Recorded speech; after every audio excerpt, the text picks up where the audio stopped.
sense of humor, this is the show for you.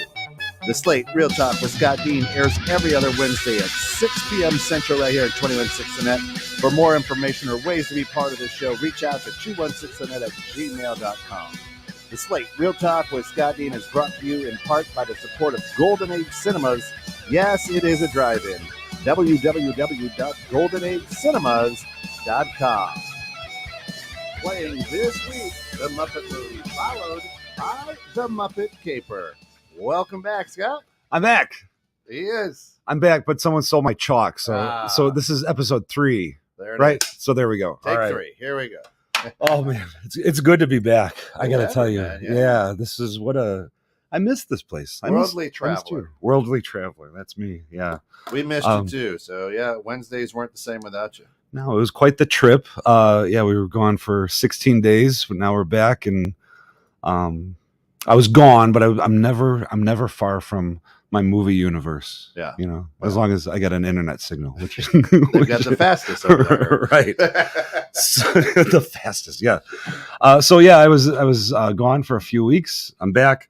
Put a lot of thought into some shows coming up. So the show that we're going to do today, it's kind of we're at the drive-in at least, and we're kind of at the end of the summer movie season. So I thought we'd recap that a little bit. Yeah. Hits, misses, surprises, things if you haven't seen, maybe you should go see them. And then we'll preview the fall / winter, and we're going to include both because there's not a whole lot happening in the fall. Right on the westward front there, right? Yeah. So we'll combine the both. So we'll look forward to that. And then before we get into that, starting with the next show is what I really can't wait for, because every year at the drive-in, you get past July and the summer season's kind of over. Yeah. And now I've got that itch for like bring on the scary, bring on the the Halloween movies. So we're gonna focus a lot on what would you say, Fright Night? Yeah. Oh yeah, you like Fright Night? Yeah, out there at Six Flags too, right? Don't they still do that? Oh, I thought you were talking about the Fright Night movie. Which is. Course, yeah. But is that what they call it, Fright Night? I don't know. Yeah. Anyway, yeah, they do the Halloween thing at Six Flags. So we're gonna be focused. We're gonna go heavy on the horror front with Halloween movies. So. I like to do, we have the 31 days of Halloween, and I try to do 31 different horror movies each night, which is a fun little exercise. Yeah. Because there's no such thing as a bad horror movie. No. If they're bad, they kind of have a charm to it because you're not expecting much. I think with horror movies, you kind of naturally bring your bar down a little bit, so you're more apt to be, pleasantly surprised. And if it doesn't hit, they're usually fun bad, right? They're fun to watch and make fun of with a buddy, over a beer or something like that. Right. So that's what we're going to be focused on. And I got some really good guests that we're going to be bringing in for that. So that I'm excited for. No, I reached out to Rich Coase, and his people will get back to my people, which means I won't hear from him. So, yeah. Right. But no, we got some really interesting guests that we'll bring on the next few shows as we go through into Halloween. So that should be good. So to start this show, to recap the 2022 blockbuster Hollywood comeback season. Yeah. How many movies did you see this summer? I didn't see. No. Not one. I'm going to sell you on a few that you need to see before summer's officially over. I'm that cheap guy. I'm like, whatever. You can come see a movie for free. You don't even want to drive. Doesn't get better than that. You need more. I'll give you popcorn. I'll give you.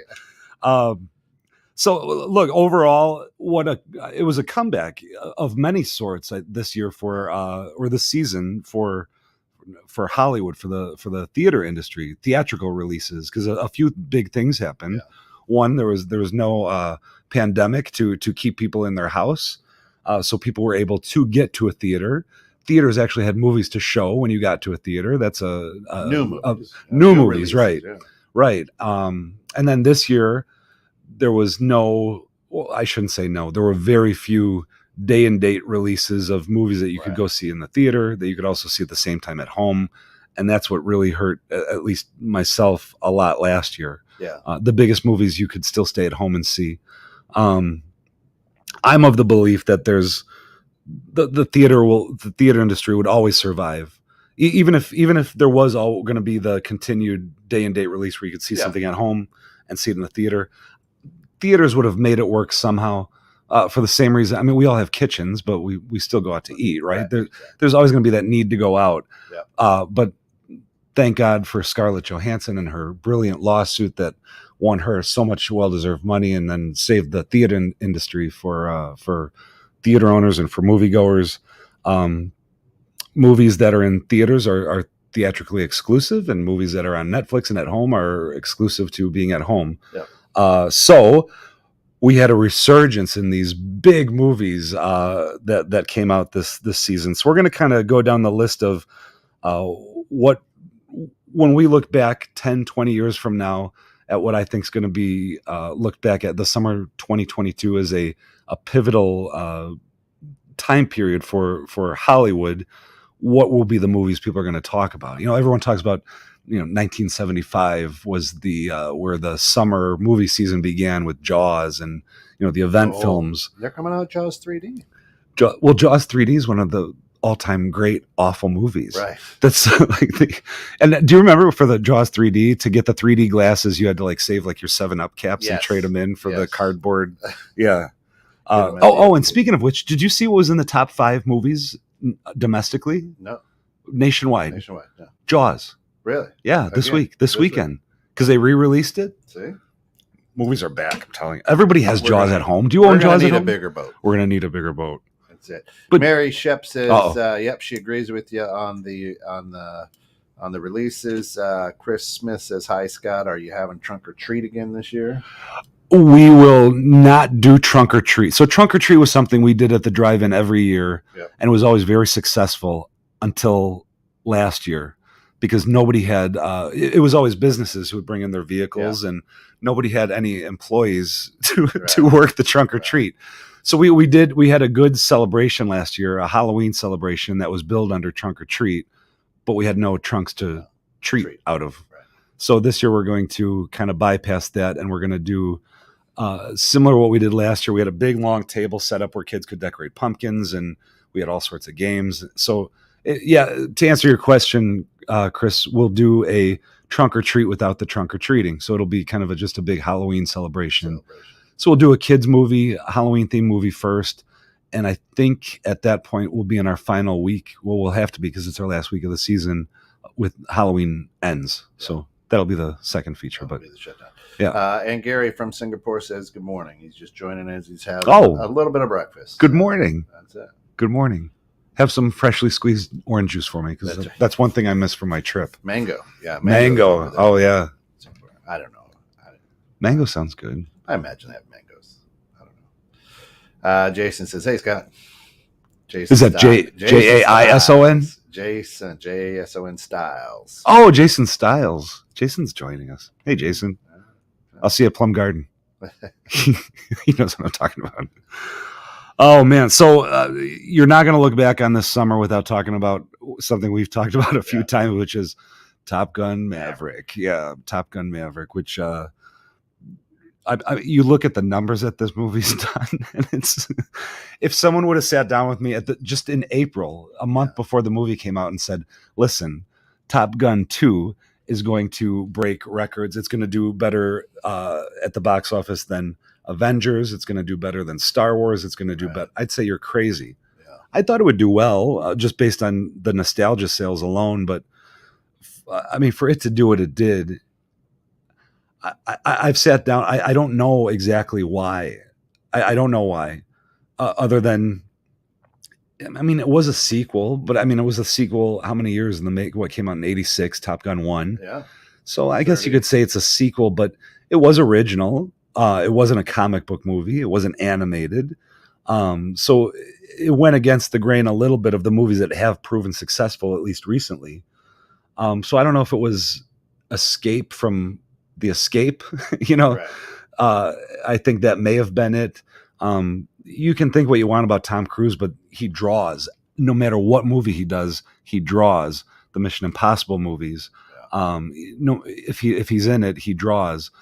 He does his own stunts. I think that's a draw too. But it's the Austin Powers.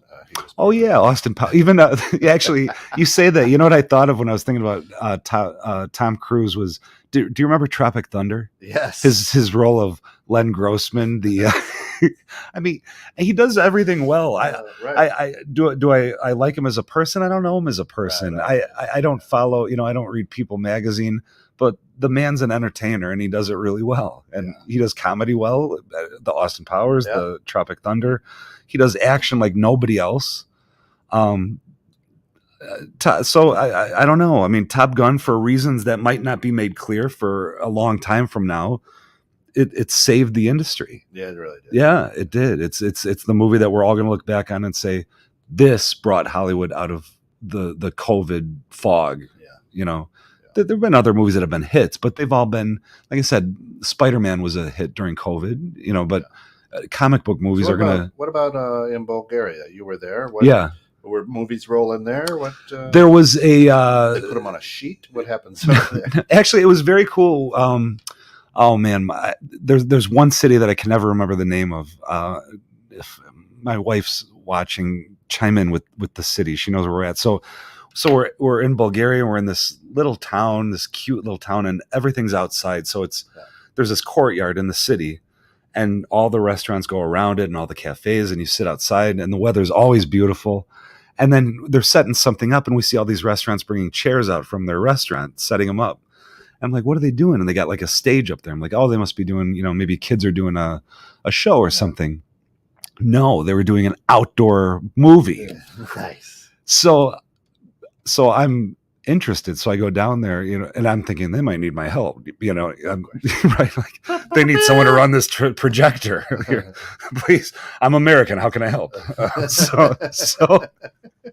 So they have this projector set up, and I see them inflating the screen up there, like a really nice inflatable, like curved screen, and it fills up. This little town fills up, and everybody's out in the middle watching this original Bulgarian comedy. And that's what I loved about this country, is that you're instant friends with everyone just because you're close to them. Right. So we're sitting outside and we're talking with family and friends, and then you start talking to people who are sitting next to you, and then everyone's got their own little bubble going on. People watching the movie, and it's the environment out there is unbelievable. But the fact that we were in this town eating where they're setting up an outdoor theater was like, I can't get away from it. That's it. Christy Napick says, "Hello, Governor." Oh, and hello. And Jason says, "Jason Stouse is worth every penny." Worth every penny.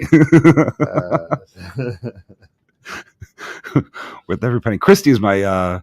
I should say Christy and her sister Emily have been my kitchen managers at the drive-in for years. So it's good to know that they tune in when they don't get paid to listen to me. So thank you, Christy. Unless they're working right now, then congratulations. Oh, we're closed. We're only open Friday, Saturdays. So they're doing this on their own time. I'm gonna have to check to see if they clocked in for this. I would. I'll just let him know that should go on your annual review. That's worth a raise right there. That's going to cause problems. This is the one part of the show that's going to get recorded and replayed to all the other employees. Yeah. Hopefully Emily's watching too, Christy. Right? I hope. Okay. So anyway, for reasons that probably aren't going to be established until years down the road, Top Gun was the clear and far away front runner of the winner of the box office. Movies of note. The movie that opened up the summer season was Doctor Strange and the Multiverse of Madness, which, I mean, if it has, you slap a Marvel sticker on the front of it and it's going to make money. Yeah. It's just a license to print money. And I liked it. I mean, I'm a sucker for all Marvel movies, but Doctor Strange was fun. Was fun in its continuance of this whole Marvel saga, but it was also fun because we got Sam Raimi in the director's chair doing his usual tricks, and it was the first Marvel horror movie, and to see Sam Raimi bring out his old bag of Evil Dead tricks, and he did it well. And I thought it was cool too that Doctor Strange was the first Marvel movie since Spider-Man No Way Home, which featured Tobey Maguire playing Spider-Man, which was directed by Sam Raimi. So it was kind of cool to see things come full circle. with all of that. So Doctor Strange was a huge winner. Good movie. Now we get to the plus and minuses, where it's kind of a combination, and we're gonna go with the number 3 biggest movie of the summer, Jurassic World Dominion. Like, it's a franchise that needs to, like, the dinosaurs featured in it just become extinct. It was an awful movie. And it's too bad, because I love Jeff Goldblum, and I was really excited to have Sam Neill and Jeff Goldblum, Laura Dern, everyone from the original Jurassic Park series meeting everyone from this Jurassic World series, and it should have been a really cool collaboration, and the concepts were there for this to be a really fun movie. But wow, fell short. How a movie with dinosaurs in living amongst us and causing havoc can be boring? Like, you have to really mess up, and man, was it messed up. Not good. The next thing you know, it'll be Fast and Furious Jurassic Park. Two brands that need to run out of gas. That I'd pay to see. I agree. Separately, those franchises need to die. But now you need to be down in California pitching these ideas. Because listen, guys, hear me out. I know, same studio too. Universal. Listen, Fast and Furious, we know it's coming to an end. You said that Jurassic Park is coming to an end. Hear me out, guys. That's it. Combine across the streams. That's it. Right? That's it. Across the streams. So what do we call that? What would this new franchise be called? The Jurassic. Furious Jurassic. They're gonna do it. You know what movie almost happened? You heard it here first. You're right. You look for that royalty check, because someone's gonna hear this and they're gonna go with it. On the slate. Yeah, on the slate. The movie that was actually reminds me of the idea that you came up with, where they were going to combine 2 totally different franchises and just let them go crazy. And I thought it was going to be a good idea. Do you remember when they did the 21 Jump Street? Yes. 21, 22 Jump Street? Yes. Very funny, right? Right. And then they had the franchise Men in Black, obviously. Yeah. So Men in Black was it died pretty much. The last movie that they didn't do very well. So they were going to do a 21 Jump Street Men in Black crossover, and I was kind of rooting for that to happen. They had the scouting done, they had the script done, it was ready to shoot, and then they cut it the last second. But someone out there's thinking like you got to. And they still made a lot of money with just the idea. Yeah. You need to write to someone. That's it. Because the Fast and Jurassic franchise, the Jurassic and Furious franchise, Vin Diesel punching a T-Rex. Right? T-Rex getting in a car. Yeah. It writes itself, right? Like, who wouldn't pay just to see a dinosaur in a car? That's it. I'm sold. I'm in. So Jurassic World, it made a ton of money, but again, just like Marvel, you have to slap a Marvel logo on it. You slap Jurassic anything on it, it's going to make money. Doesn't mean that it was good, but it did well, and it did well for Universal. Universal Pictures was the movie studio that was the clear winner overall at the box office this year. So they had Jurassic World. They brought out Minions, the Unstoppable Despicable Me franchise, which I have to say I thought was pretty funny. It was good. Yeah. It was good, and shut your mind off, and yeah. Those are my kind of I enjoyed it, and it was. Sometimes you just need like a 90 minutes of just stupid, and that's Minions. And I say it lovingly. It was stupid, but right. I needed stupid at that time in my life, and obviously a lot of other people did too, because it made in the U.S. alone $360 million. Ooh-wee. Little yellow guys who eat bananas and don't speak English, right? And then so Minions was a huge plus. Thor: Love and Thunder is a plus and minus. I loved the movie. Audiences did not. You thought it was a little bit comedic. It was comedic, yeah, and I don't think people want that from their Thor, their god of thunder. Taika Waititi, it's kind of a sad story. I mean, he took Thor Ragnarok and kind of resurrected the Thor name and franchise, and then they give him Thor: Love and Thunder, so he went from a high to an all-time low, and now he won't be back for Thor 5. Whoa. I love this place. Do it one more time. Wait, let me set it up. Now that I know it's coming. And sadly, folks, Taika Waititi will not be directing Thor 5 after his disappointment in Thor 4. Sad trombone. We got a sad trombone in the studio. This is like a dream come true. Oh, I always wanted to have that. Oh, I got like 3 more spots tonight that we're going to use that. So Thor: Love and Thunder, it made good money, not as much as I think Marvel was hoping. Audience reaction was mixed to be generous. Was it the time of the release or was it the movie? No, it was an ideal time for a release. After, yeah, there was everything got out of its way. There was nothing for it to compete with. It opened huge. Week 2 dropped 65% and never recovered. So it is what it is. Yeah. Thor 5 will be fine. And then we get to Elvis, which kind of I thought Elvis would do well, but I didn't think it would be. I mean, it was like a 3 hour long Elvis biopic by Baz Luhrmann was not something that I thought was summer movie material, but it obviously was. It did really well. Elvis brought in $150 million for Warner Brothers.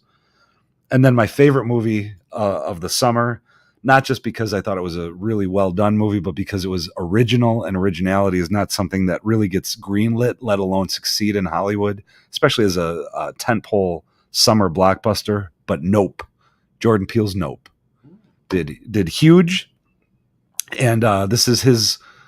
There's only been 3 movies to come from a director with original content that was not, and open at number 1, that was not a cartoon or a comic book feature or a sequel. And the last 3 movies to have done that have come from Jordan Peele, and that would be Nope. What was his last one? Us and Get Out. And that's his only 3 features. So he's doing pretty good. Doing better than a lot of people compared him to M. Night Shyamalan, and he seems to be doing a little better than poor M. Night after his. That's right. Heidi says Thor was great. The problem was that your serious comic fans were looking for it to check certain boxes instead of just enjoying the movie. I thought it was a very creative and right up there with Ragnarok. I agree. I think. Thor's not gonna if you look at the evolution of Thor from the first Thor movie that was made, where they were kind of going back and forth on, should he talk with the thou hath, destroyeth my kingdom, the King James version, right? That they knew pretty quick that wasn't going to fly. So with each iteration, with each appearance of Thor, he became more and more kind of American pop culturized, where and now you get to Thor: Love and Thunder, and he's this fully realized version of the Thor that I think started with Ragnarok. But she's right. I think people went in there with preconceived notions of Thor is going to be this check, and this. And Thor: Love and Thunder was definitely not that. And I think people were unprepared to go into a Thor movie without a checklist like she's referring to, and I don't think they were ready for what they received. But I think if people would have went in, or would have been maybe a little more prepared to have an open mind, they might have enjoyed it more, and it might have done better. But I thought it was a great movie. And the other thing I liked about Thor also was it didn't have any overarching branches to this shared universe. It was very much a one-off story. Yeah. So it's not continuing this long narrative of that Marvel's continuing or reference. You didn't need to see movies of the past to really get it. So I like that. Every once in a while, it was like X-Files. Did you watch X-Files? Yeah. They would have their continuing narrative, but then they would throw out the little cases that they would do, and that's Thor was kind of a X-Files case that didn't have any impact on the overall theme that they were. Yeah. So I agree with Heidi on that one. So after Nope, we get to Lightyear, which is a big minus. Lightyear. Why didn't you tell me about all this? It's always good to get you. Wow. Okay. See, you go away. Where was I? You go away for a couple weeks. And that's perfect for this movie. Lightyear. You're so prepared with this. Lightyear. Lightyear was a mistake from the beginning. You can't have. It was just weird because Toy Story is a fictional movie in a fictional world, and now they're making a fictional movie about a fictional character in that. Story. Yeah, it was just bizarre. And not having Tim Allen, I thought was a mistake because Tim Allen, voice work is a he is Buzz, and voice work is, especially now it's very, not anybody can do it. You know, and Tim Allen is Buzz. He owned that. Could you picture a Woody the movie with Tom Hanks not doing? No, it doesn't work. I love Chris Evans, but he's not Lightyear. So I think it was a poor concept. If they wanted to continue to drill that Toy Story well, I think they should have just made another Toy Story or doing this backstory of the Lightyear character. What's next? It's the Slinky Dog, Slinky Dog the movie, right? Which reminds me of something else I wanted to hit on. Did you see the trailer for it's a movie coming out called Pooh, Blood and Honey? Oh, no. So Winnie the Pooh now is a publicly owned, or it's in the what do they call that? The public can access it. It's public domain. Public domain, thank you. Yeah, so Winnie the Pooh is now in public domain. So some horror movie scribes got a hold of this, and they're like, "Let's make a horror movie based on the Winnie the Pooh characters." So yeah, Pooh, Blood and Honey coming to a theater near you. Nice. Yeah, Winnie the Pooh's got a bloodlust, and it begins. I'll throw some kids' childhood off. Yeah. That's like they made a HR Puff and Stuff horror movie. That's old school. Yeah. But it was actually really well done. So I'm excited for that one. So Lightyear out, Black Phone, another Universal movie.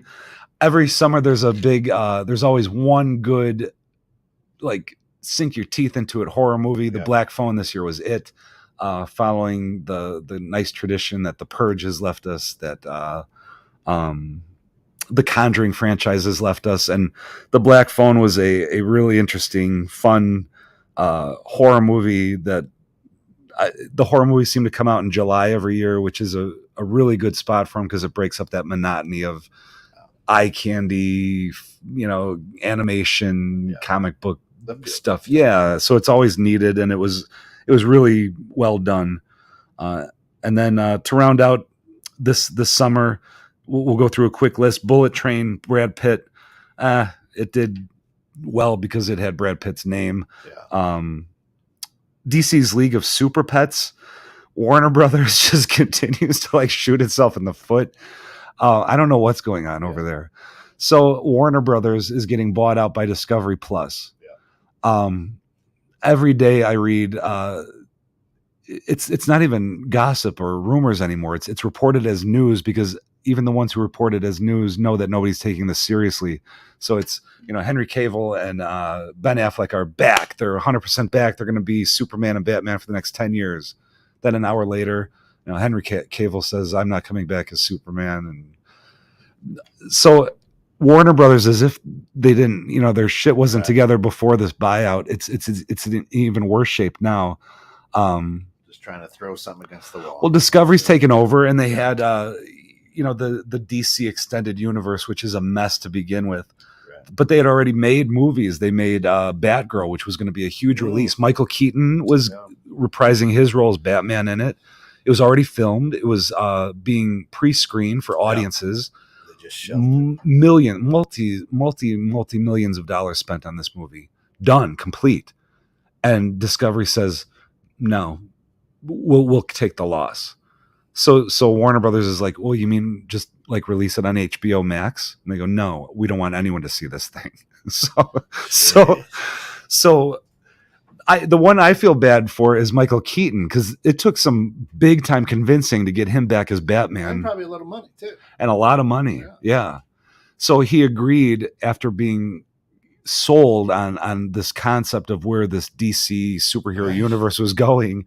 So he agrees, and he gets into the movie that's not even out yet. the Flash movie. So he's going to come back as Batman. Well, now Ezra Miller, who plays the Flash, he's in. So I imagine Michael Keaton wakes up in the morning, opens up the paper, goes on his phone. He's like, "What did I sign up for? I don't even know if this movie's going to get released because this kid's such a nightmare." I don't know if they can release it. I really don't think they can release it. Right. This huge movie. It's been delayed multiple times. It's not going to happen. Yeah, they should just use the guy from the TV show. They should. Yeah, that's true. Actually, he's in it. Oh, really? Because they have multiple Flashes, multiple Batmans. It was like going to be their way of resetting the universe, which isn't going to happen now anyway because of this merger. So I don't know. But so anyway, Warner Brothers is like, oh well, our superhero thing isn't quite working out, so let's do an animated Pets of the Superhero. And I mean, why? I mean, why? If you can't sell Superman, how are you going to sell Superman's dog? I can't tell you how much I love this. It's all my life. You know why? Because all my life I've gone through life with that sad trombone playing in the back of my head. I like my kids all the time. Right. Like I get my grade back in high school, like F. That's what's always been in my head, and now like it's making sense. A D-. Right. I guess I can get by on a D-. You're saying I've got a chance. So look, I don't know what to tell you guys about Warner Brothers. Now they're talking about HBO Max, which I love. It's a very good subscribe service for new releases, for old releases, and now Discovery's saying, no, I think we're going to go with more reality-based content. Interesting. So I don't know what's going on. And then as we're going to get into the fall and Christmas season release schedule.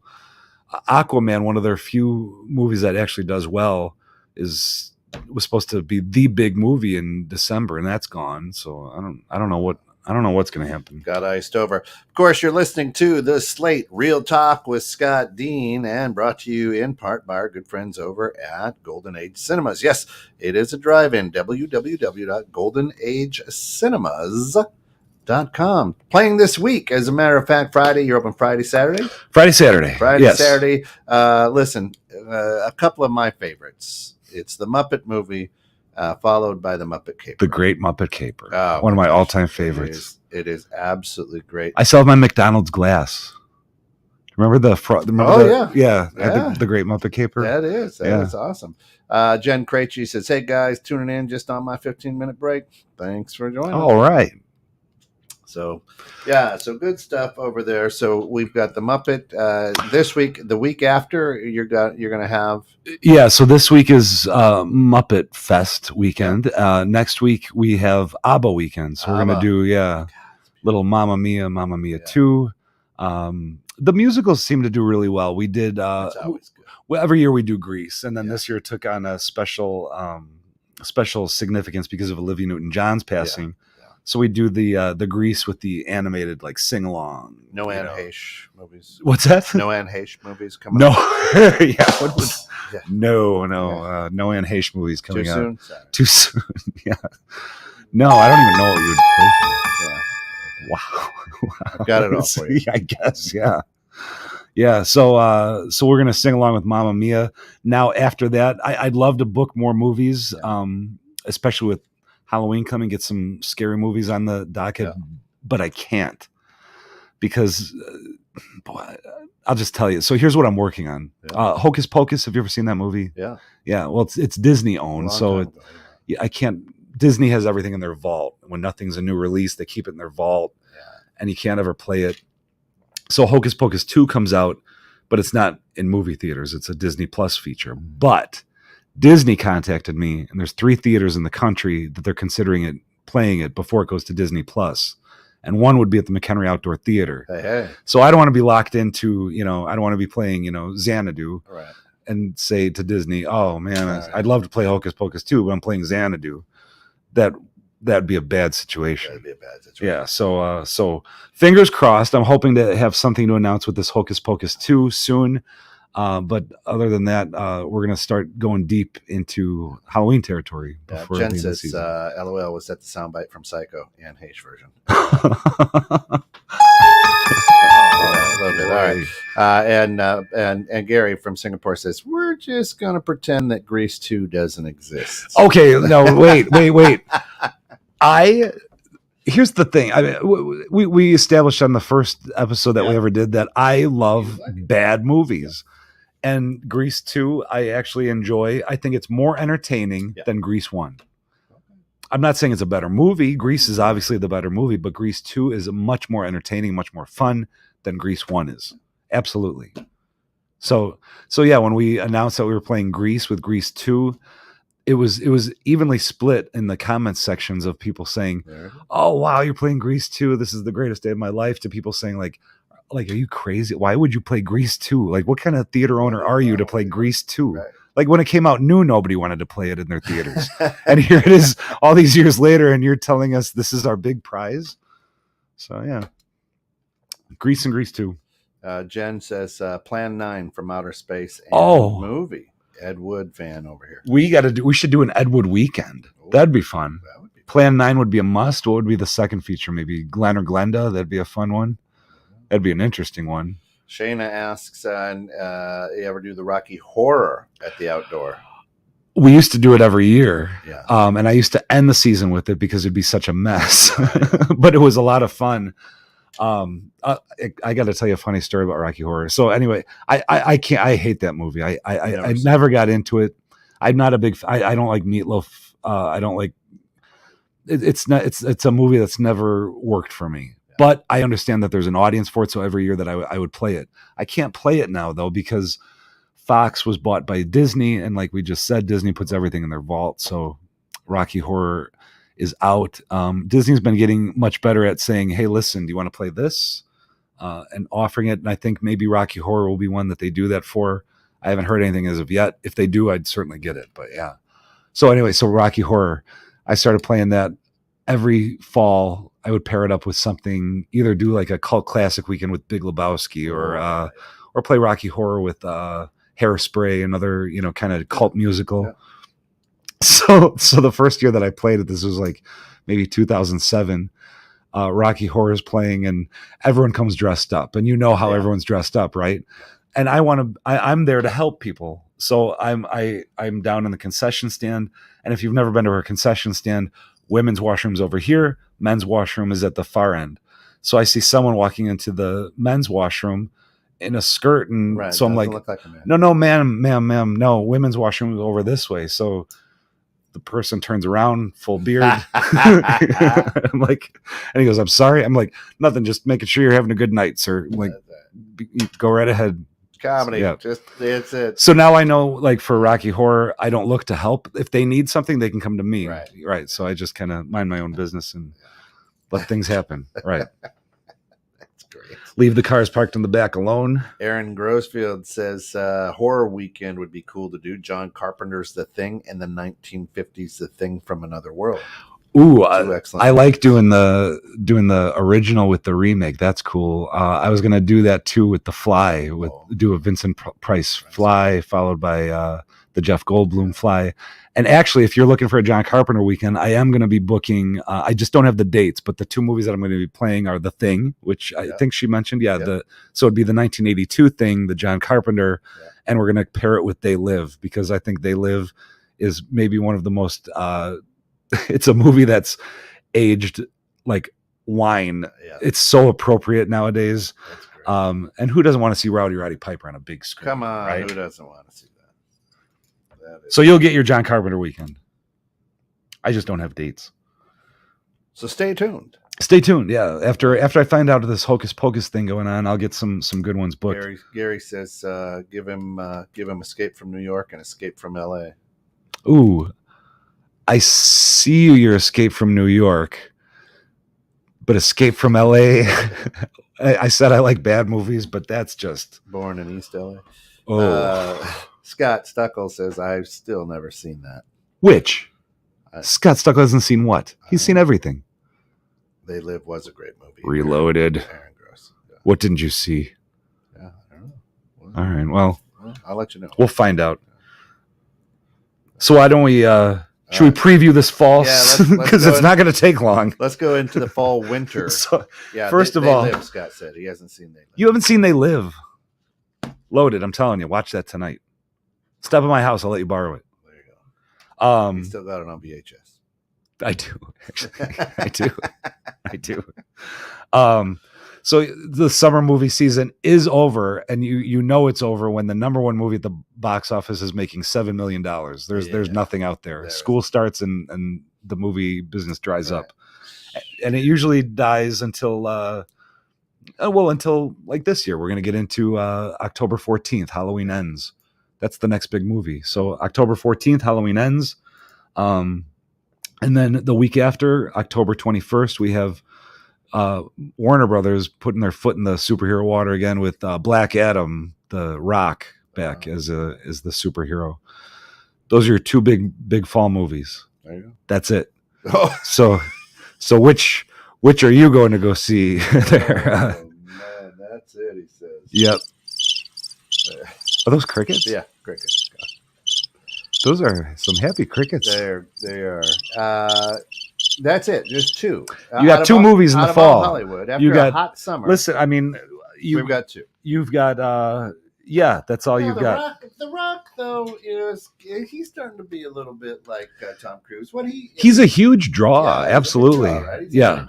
He is. I kind of wish he would. If you look back on some of his earlier movies, like The Rundown, or even The Scorpion, when he played the Scorpion King in The Mummy 3 or Mummy 2, I think it was. He's actually a very good actor. Yeah. He's got very good comedic timing. I like he's got a great agent, obviously, but he picks some really good films. Yeah. He reminds me, his trajectory, at least film wise, reminds me, it's very similar to Schwarzenegger's, where Schwarzenegger had the slow, where he had very few words, like Terminator. I mean, I'll be back. Right. It's not a two. Right. So they try to keep his acting limited to the point that he played a robot, where act as robotic as possible. Okay, that wasn't too hard for him, but he actually became pretty good to the point that he was even good in comedies with like Kindergarten Cop, and you're seeing that I think with The Rock too, where Twins is a great movie. Yeah, Triplets is coming out, by the way. Is that right? Yeah. So The Rock, I'm a big fan of his. I'd like to see him do some more, where he can kind of, spread his wings a little bit and not be boxed in by like the superhero genre.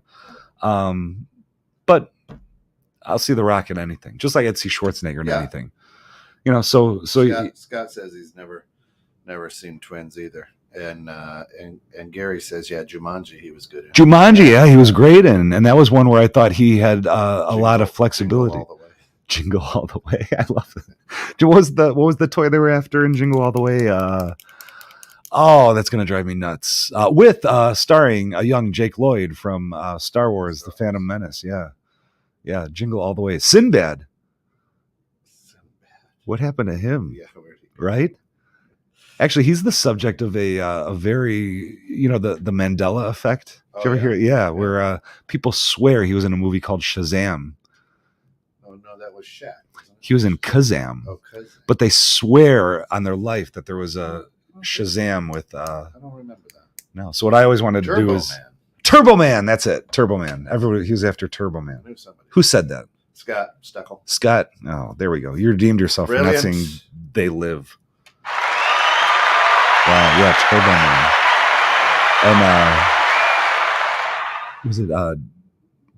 And so Sinbad had the everyone swears that it was in Shazam, a movie that never happened. So what I always wanted to do was, I thought it'd be really easy to fake a VHS, do a fake cover of Shazam and say like, I found it, like the Mandela effect's real, like I came from another universe and here's proof, right. Think of all the TikTok followers we could get with that.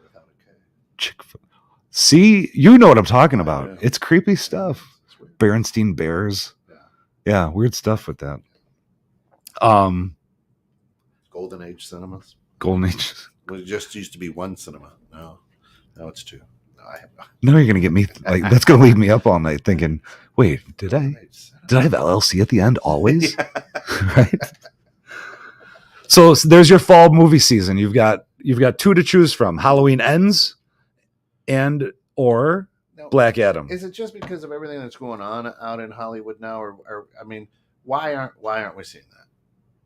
I think this is you were supposed to see more, and with these corporate shakeups, you're supposed to have Shazam, a different Shazam now, the superhero Shazam come out. That got pushed back. It was a great TV show. Shazam was it was based on the comic book, right? Yeah, with Billy Batson, right? Yeah. Shazam.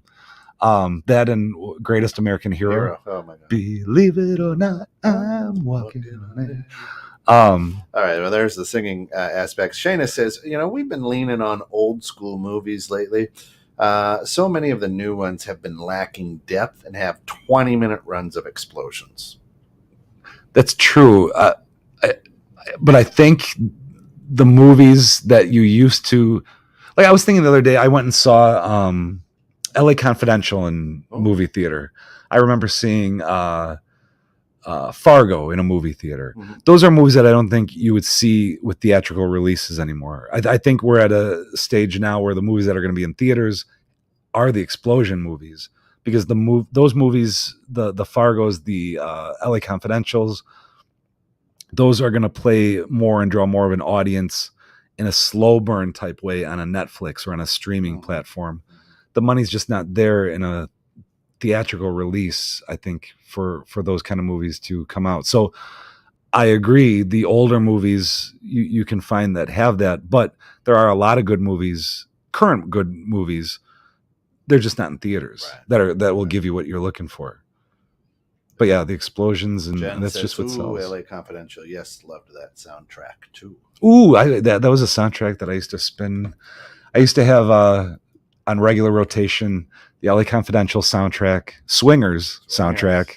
That was always a classic. And the Majestic. Do you remember the Jim Carrey Majestic? Oh, yeah, that was in heavy rotation. I used to play that at the oh my God, this was years ago. Scott Stuckel, you'll remember this. Actually, I probably just named the albums like, yeah, he would play that in the lobby nonstop for years. But that's what was playing. We'd play that in the lobby, those three soundtracks. So let's move past the fall schedule if we can, the two big movies. And now we get into the Thanksgiving Christmas season. And the long anticipated sequel to Black Panther Wakanda Forever without the Black Panther, that opens November 11th. They released at Comic-Con the trailer for Wakanda Forever, and it like broke YouTube with the number of views. Yeah. So it's going to be interesting to see a Black Panther movie, how they explain this main character's death. Yeah. After talk about bad luck. That's you survived the Thanos snap, but what got you then? In between, that wasn't worthy enough of a movie, right? That's like, I always had this. You've seen Star Wars countless times, right? And the weird things that go through your mind when you've seen a movie millions of times. So like Return of the Jedi. After the Death Star has been destroyed and they're on Endor celebrating, and you see the X-Wings in the background shooting off the fireworks because they defeated the Death Star. I always thought, wouldn't it be like so sad if one of those X-Wings that was shooting off the fireworks, like you survived the Death Star like trench run and you destroyed the Death Star, but in a freak fireworks accident you didn't make it, right? Like that's so sad. But that would probably be like something that would happen to me. Like, yes, I beat the dark side. We destroyed the Death Star. I'm like, it's got your wings on fire. That bottle rocket, shit. Like, how does that? And that's kind of like that joke that I had in my head is kind of playing out in real life with this Black Panther. Like, he survived the Infinity War, but he got the flu, and and now it's COVID. Right. He got COVID, and now there's no Black Panther. Like, how anticlimactic for a superhero. Yeah, so it will be interesting to see how they weave that in. On the small screen, I like Peaky Blinders, Right. And of course, she passed away. Yeah, and they did it brilliantly. yeah. I didn't see. Did they handle it? They handled that well, huh? Brilliantly. Really? Yeah. Yeah. Did they do it? Did they handle it on screen, like in the show, or did they handle it subtly? I mean, without really? Yeah, without being a spoiler. You Wow. You watch the first episode of. I was wondering how the that last was gonna. season. But and I was just like, wow, Yeah. they're really, really good. Yeah. It's takes, you got to be. I don't know how they're going to work their way out of this. Mm-hmm. I mean, he was one of the main draws. Black Panther was. He was hot, man. Yeah. How do you explain what happened off screen to someone that? So I don't know. I'm extremely interested to see that. So you got November 11th, Black Panther, right before Forever, Thanksgiving. right before Thanksgiving, and then you have nothing for November until you get to December.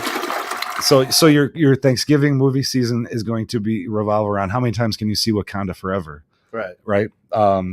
You get into December, and we have a few decent movies. The one that's getting tons of buzz, which I'm happy to see, is The Whale with Brendan Fraser and his big Hollywood comeback. His Hollywood comeback. That's so good for him. I'm happy for him. That's a man who's been through hell, and from all accounts has been just a. If you don't know that story, you should go. Google the Brendan Fraser. Talk about a man that Hollywood did wrong. A man who would do anything for anyone. Yeah. So you got The Whale coming out December 14th. A Man Called Otto with Tom Hanks. Tom Hanks is kind of the personified version of slapping a Marvel sticker on something or a Jurassic Park sticker. It's got Tom Hanks. It's going to make money. And then the big movie of the to end 2022, Avatar 2. So you got Avatar: The Way of Water. I'm looking forward to that, though. What's that? I'm looking forward to that one. I am too. It looks good. Yeah, it looks good. And you can't doubt James Cameron. Right. Everything he does. I remember before Titanic came out, everyone had written it off as, it's the next Waterworld, or it's the next Ishtar, and it went on and became the biggest movie of all time, only to be eclipsed by his next movie that got ridiculed, which was Avatar. Yeah. And now everyone's talking about Avatar 2. It came out. It's so long after the first one. 3D isn't really a thing anymore. Where is it going to make its money? It's going to make its money. Yeah. Especially, you just heard there's nothing. What else are you going to see? Yeah. I guess the next week you could see Puss in Boots, Part 2. Part 2. Yeah, but I don't think that's going to compete with Avatar. Yeah.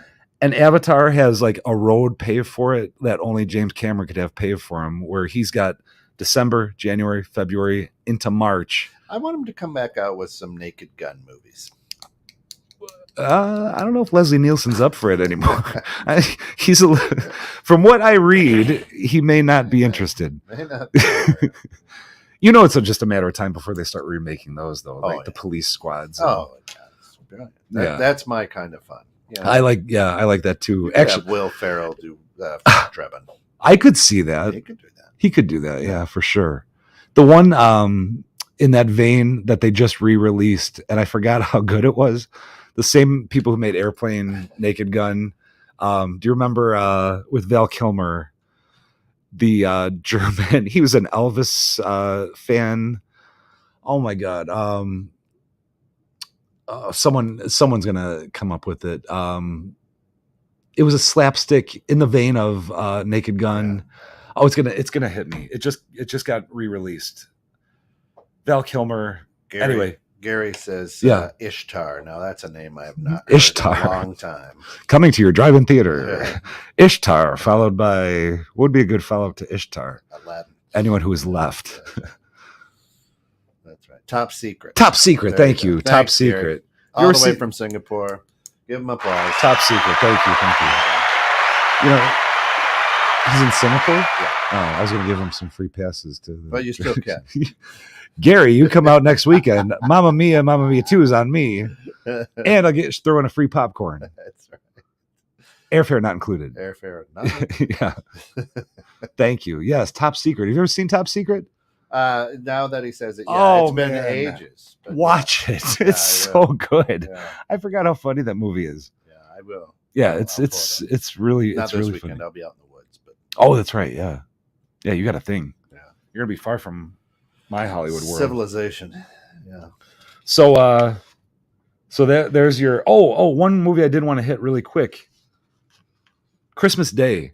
There's a movie called Babylon coming out starring Brad Pitt, and it's I hope it's going to be good. The cast in it, Frances McDormand, who does No Wrong, Rooney Mara.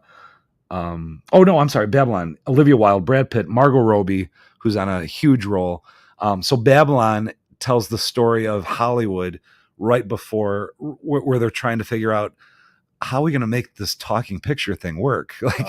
So that should be pretty interesting. And that's got a lot of Hollywood buzz to it too. I thought you said right before child trafficking. I mean, the feel-good movie of Christmas. Gary says Kent needs to buy the 9,300-mile round-trip ticket. Yeah, let me just expense that. Maybe we can crowdfund that. That's right. We'll get you here. Yeah, it's Make-A-Wish. He wishes to come 9,300 miles. No, how bad do you want to see Mamma Mia? Mamma Mia. You're getting free popcorn, at a Gary. drive-in theater. At a drive-in theater, right.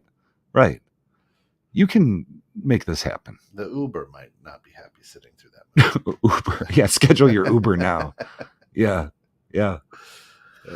Oh, so a lot of good stuff. A lot of good stuff. When I say a lot, five. We got five, yeah, which is odd because it seems like Hollywood was unprepared for the success of the summer of 2022. Right. Absolutely. And rightfully so. I mean, why would you? So they put all their eggs in the summer basket. It happened to work, but now they're kind of caught with their pants down of not having any movies to release and ride this wave of. Usually Pixar comes out around the holidays too with something. Pixar's in a lot of trouble. Yeah. Their last three movies, which were Turning Red, Soul, and Luca. They weren't even no bueno. No, I mean they were good. I thought they were excellent. Oh, and Lightyear. They're kind of on a downturn. They got their creative team is not being very creative. I think they're being creative. I just think that they're not. I think they're being maybe a little too cerebral. You know what I mean? Yeah. Where they're being a little too clever for their own good, where they don't need to be. Like Inside Out was. I think that's as deep as you can go up. Right. There's a lot of layers to those movies, and I think you can do that without going completely over the kids' heads, and still hitting. The parents pick up something, kids pick up something else. Gary says, "I'm not sure if Asian horror movies are a hit in the U.S., but there are a lot of good Asian horror shows in the last few years." There has. Some of my favorites are from the Asian horror market. Ju-on, Dark Water. The one that I've loved, they just had the sequel out to it, The Peninsula, which was Train to Busan, the zombie movie on the train. And Hollywood, you see, steals a lot from Asian cinema, especially in the horror market, either by completely remaking it shamelessly and just kind of Americanizing it, or strictly just re-releasing it with English subtitles. Yeah. Are we that late into the show? Oh my God. Got 2 minutes. All right, listen. So this weekend we got Muppets at the Drive-In, which we haven't had before. So come see Muppets this weekend. I'll keep you up to speed on everything else that's coming up, but we're going to get hard into the Hollywood movies, not just on this show, but at the theater too. So what I'd like to tell you, I've been working on a catchy quote to end each show. So listen, I haven't written this down, so let's see if I get this right. Should I get the trombone ready? Do you have any like melodramatic music? Like no? Okay, we'll get that for next time. So listen, folks. It's not funny. Listen, we're going through life one frame at a time. So make your life a movie worth watching. This has been The Slate. I'm Scott Dehn. What do you think?